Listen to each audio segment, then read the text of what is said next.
अस्सलाम वालेकुम, मैं हूं मरीम नवाज। आज तारीख है 5 अक्टूबर 2024। दिन भर बहुत कुछ होता रहा। पाकिस्तान तहरीक-ए-इंसाफ का काफिला जो कि एहतजाज के लिए डी चौक पहुंच रहा था, बिलाखिर डी चौक पहुंच गया। लेकिन इसके साथ हुकूमती दावों को भी पसपाई मिली और उसके साथ ही जो दीगर आईनी तरामीम का मामला है, पाकिस्तान तहरीक-ए-इंसाफ ने उसके मुतालिक भी शराइत आयद कर दी हैं। और वज़ीर आला KP अली अमीन गंडापुर के हवाले से जो कॉन्स्पिरेसी थेरीज हैं, सच क्या है, वो कहाँ है, क्या हुआ, सब कुछ हम इस व्लॉग में बात करेंगे। और साथ ही हम बात ये भी करेंगे कि हमारी अदालतें क्या कर रही हैं इस पूरी सूरत हाल में। माजी में क्या कुछ होता रहा, आज क्या हो रहा है, ये हम एंड पे थोड़ा सा जायजा लेंगे। तो आगाज करते हैं। दिन भर पाकिस्तान तहरीक-ए-इंसाफ ही का आपको मालूम है कि गुज़िश्ता रोज़ हम उसी के हवाले से बात करते रहे कि पाकिस्तान तहरीक-ए-इंसाफ का काफिला निकला है, अली अमीन गंडापुर को इस्लामाबाद नहीं पहुंचने दिया जाएगा, ये धमकियां लगाई जाती रही। गवर्नर राज की धमकी लगी, फिर रात गए, हमने देखा कि कितना शोर डला कि शायद फौज जो अली अमीन गंडापुर का काफिला है उसको के गिर्द घेरा तंग करके उनको वहां से वापस भेजेगी। लेकिन फिर आज सुबह अली सुबह आप कह सकते हैं फजर के बाद काफिला दोबारा चलने शुरू हुआ। रास्ते में खंदकें भी खोदी गई थी। उन तमाम तर रुकावटों को अबूर करते हुए दोपहर 3 या 4 बजे का वक्त होगा, 4 बजे, कोई 4 बजे के बाद का टाइम था, जब अली अमीन गंडापुर अचानक से इस्लामाबाद के चाइना चौक डी चौक से महज 1 किलोमीटर के फासले पे, और वो भी इसलिए कि भारी कंटेनर्स लगा के उसको बंद किया गया था, तो वहां पहुंचे।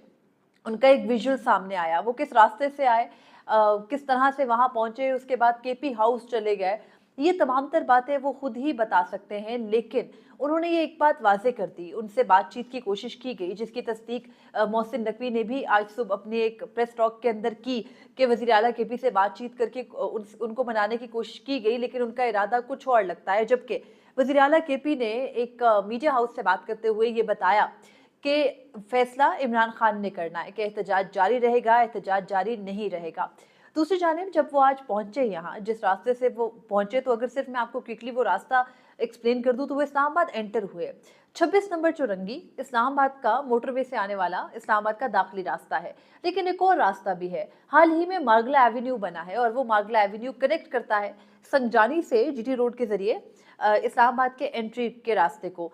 वहां से अली अमीन गंडापुर का काफिला मार्गला एवेन्यू वाले रास्ते से मार्गला रोड से होता हुआ, मार्गला रोड वो मार्गला रोड जहां पर जो आर्मी के इस्लामाबाद बेस्ड हेडक्वार्टर्स हैं वो भी हैं, फिर एयर हेडक्वार्टर्स हैं, नेवल हेडक्वार्टर्स हैं। इन तीनों हेडक्वार्टर्स के सामने से होते हुए Ali Amin Gandapur F6 Islamabad red zone ही से आधे भी कम किलोमीटर दूर वहां से एंटर होते हैं, प्रेस क्लब रोड से सीधे आते हैं और आकर पहुंचते हैं कारकुनान के बीच। एक काफिला अली अमीन गंडापुर के साथ होता है, दूसरा काफिला 5 बजे के अराउंड इस्लामाबाद के सेंटोरस मशहूर जगह है F8 G8 के दरमियान का मुकाम है, वहां पहुंचते हैं। जिना एवेन्यू लंबी रोड है, कई किलोमीटर्स पर मुहित है, आप कह सकते हैं 5 से 6 किलोमीटर्स पर। उस रोड के ऊपर जो PTI के कारकुनान है वो इस वक्त मौजूद हैं। फील्ड में हम मौजूद थे, पूरा दिन रिपोर्ट कर रहे थे। जिस तरह की आंसू गैस की शेलिंग की गई, जो हालत वहां पर कारकुनान की थी, जो हालत हमारी हो गई, और फिर बारिश हुई। बारिश के बाद जो गैस रात से हवा में थी, वो सारी जब जमीन की तरफ बारिश के साथ आई तो जो हालत हुई, खुदा की पनाह। लेकिन उसके बाद हमने देखा कि बारिश के बाद, क्योंकि बारिश में होता ही है कि आंसू गैस का असर खत्म हो जाता है। PTI के कारकुनान 6:06 का टाइम था, आप कह सकते हैं 6:30 अराउंड, PTI के कारकुनान चाइना चौक से, मैं चाइना चौक मौजूद थी, जहाँ चाइना चौक है डी चौक है जो इस्लामाबाद का मेन पार्लियामेंट से आता हुआ रोड डी चौक। वैसे वो डी चौक भी नहीं है, उसको एक्सप्रेस चौक कहते हैं, लेकिन वो गलतुल आम डी चौक मशहूर हो गया है। डी चौक उससे अगला चौक है।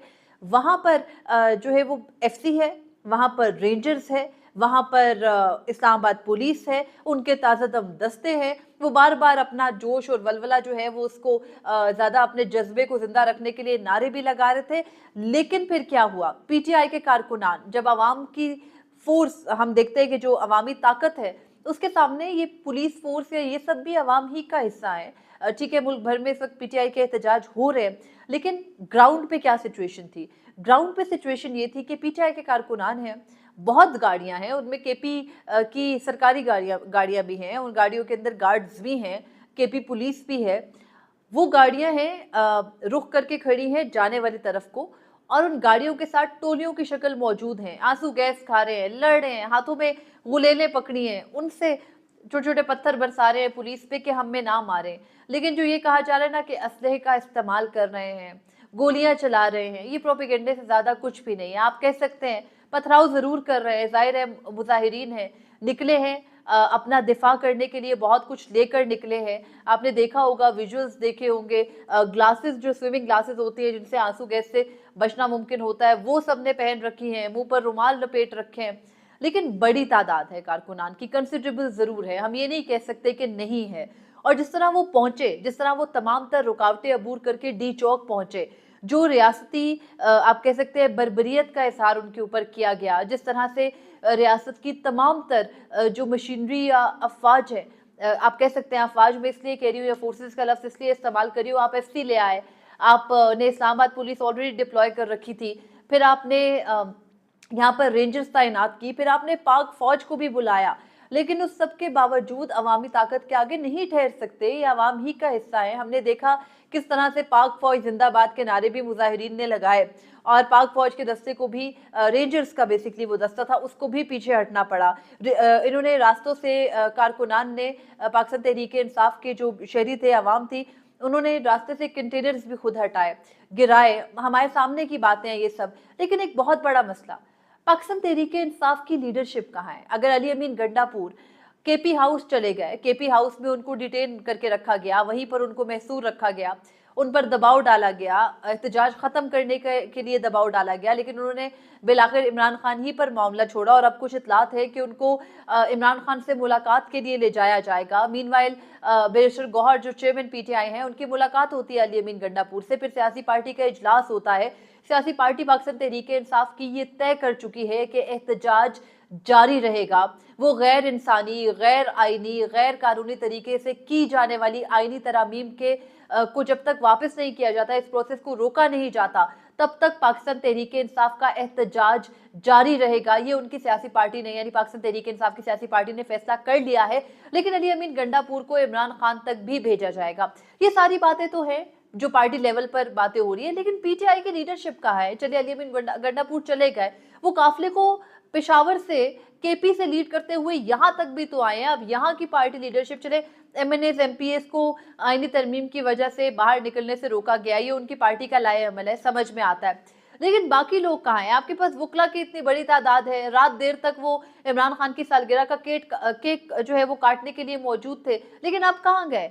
अब इस वक्त राइट नाउ जिस लम्हे में मैं आपसे बात कर रही हूँ, इस लम्हे में मैं खुद वहां पर, जहां से सेंटोरस के सामने से स्केटर्ड सर्विस रूट्स पे और इधर उधर पाकिस्तान तहरीक इंसाफ के टोलियों की सूरत मौजूद है, कारकुनान और उनके जो मुजाहिरीन वहां से आए हैं, और वो किसी लीडरशिप के मुंतजिर हैं। वो एक दूसरे को वलवला दिला रहे हैं, एक दूसरे को जोश दिला रहे हैं, आंसू गैस खा रहे हैं।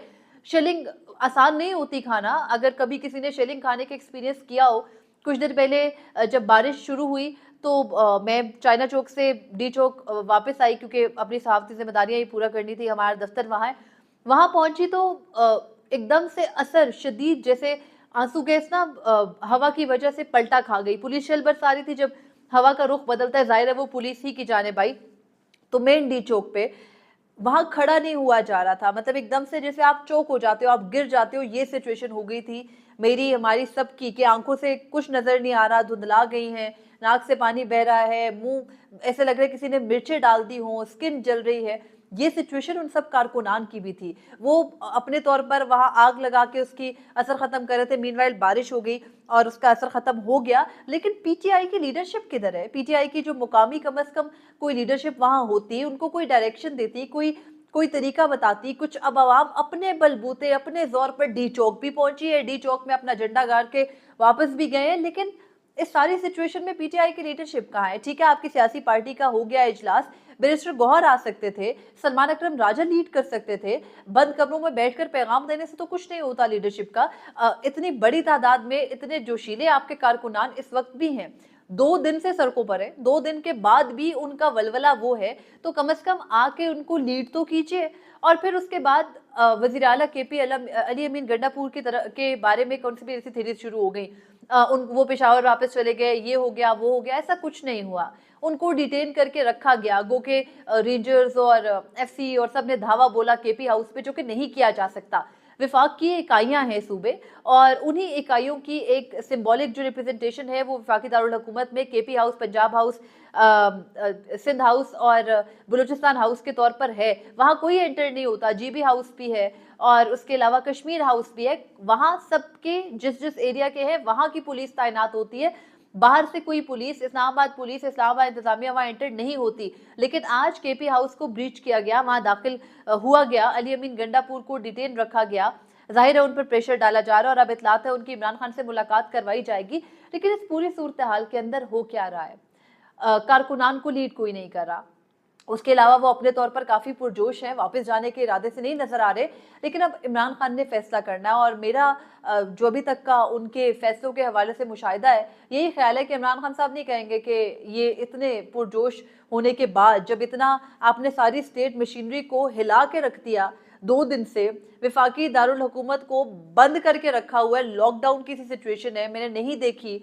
मैं पैदा इस शहर में हुई, आज तक इस शहर में मैंने इस किस्म का लॉकडाउन शायद पिछली बार जामे हाफसा वाले वाक्य में देखा होगा, तब भी हमें रीजन मौजूद है, वो तो डिक्टेटर की हुकूमत थी। लेकिन अब क्या हो रहा है? इतना कार्डन ऑफ, और फिर मोबाइल नेटवर्क्स बंद हैं। जो कारकुनान इस वक्त मौजूद है जो चाइना चौक, डी चौक के अतराफ में, उनको कुछ मालूम नहीं है हमारी लीडरशिप क्या फैसला करिए। उनको कोई लीडरशिप दरकार है, कोई आके हमें बताए किस डायरेक्शन में चलना है। फिर आज दोपहर अदालत भी सजी। आमिर फारूक साहब अचानक से इस्लामाबाद हाई कोर्ट भी खोल बैठे, जब ब्लू एरिया की जो ताजर बरादरी है, उन्होंने, उनकी ताजर यूनियन ने दरख्वास्त डाली कि ये एहतजाज बंद किया जाए, क्योंकि जाहिर है ब्लू एरिया पूरा बंद है तो नुकसान तो उनको हो रहा है। अब ब्लू एरिया की ताजर बरादरी वहां जाती है तो आमिर फारूक साहब जो बयान देते हैं, मैं उसको रियासत का पॉलिसी बयान समझती हूँ। वो कहते हैं कि हम पीटीआई को नहीं रोक सकते, रियासत मामूल पे ले आए जिंदगी, और जो इदारे हैं वो इस बात को यकीनी बनाए कि शहरियों की जो लाइफ है वो नॉर्मल हो सके। और उन्होंने कहा कि हम पीटीआई को नहीं रोक सकते, और यही वो पूरे का पूरा जो है आप कह सकते हैं रियासती बयानिया भी है। अली अमीन गंडापुर की गिरफ्तारी से जुड़े बहुत सारे सरकारी जराए, आला सिक्योरिटी जराए बहुत सारे दावे कर रहे हैं, लेकिन उन दावों में सदाकत नहीं है। अली अमीन गंडापुर को हफ्से बेजा में रखा गया है। आज दोपहर अदालत भी खुली, लेकिन अदालत से भी कोई मदद नहीं मिल सकी, और जो रियासत है पूरी, उसने सरतोड़ कोशिश की।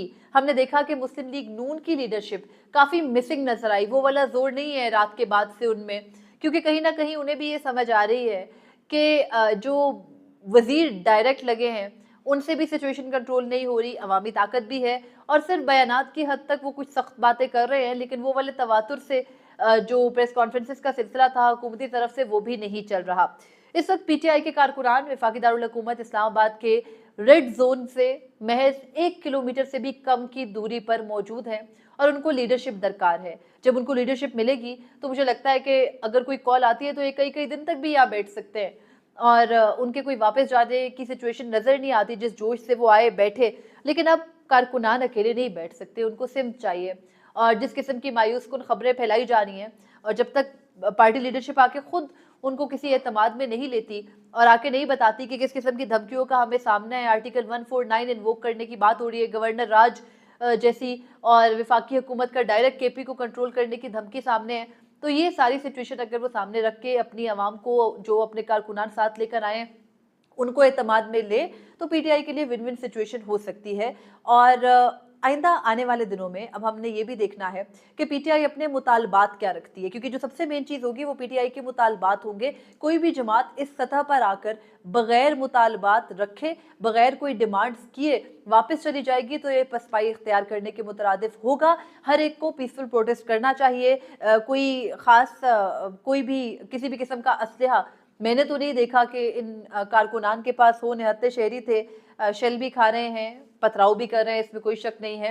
लेकिन दूसरी जानिब पुलिस फोर्सेस भी, पुलिस समेत जो सिक्योरिटी फोर्सेस हैं, वो भी कोई बहुत ज़्यादा जोर आजमाई नहीं कर रही। कम अज़ कम इस वक्त जो कारकुनान मौजूद हैं उनके ऊपर ग्राउंड की सिचुएशन से आपको मतला कर रही हूँ, वहाँ उनके बीच में रह के पूछ के आई हूँ। नहीं करना चाहता कोई भी अपने शहरियों के ऊपर जुल्म, जब तक कि उनको ऊपर से ऑर्डर्स ना आए। और जिस किस्म की फोर्स दिखाई गई है उसके बाद ज़्यादा कोशिश की भी नहीं जा रही। अब देखना है आइंदा हफ्ते क्या होता है। पाकिस्तान तहरीक-ए-इंसाफ के बल्ले के इंतखाबी निशान से मुतालिक नजरसानी, जिसका अब कोई बज़ाहिर फ़ायदा नहीं है, मुकर्रर कर लिया गया है। 11 अक्टूबर को समाअत होगी सुप्रीम कोर्ट में। चीफ जस्टिस कादी फईसा सरबराही करेंगे।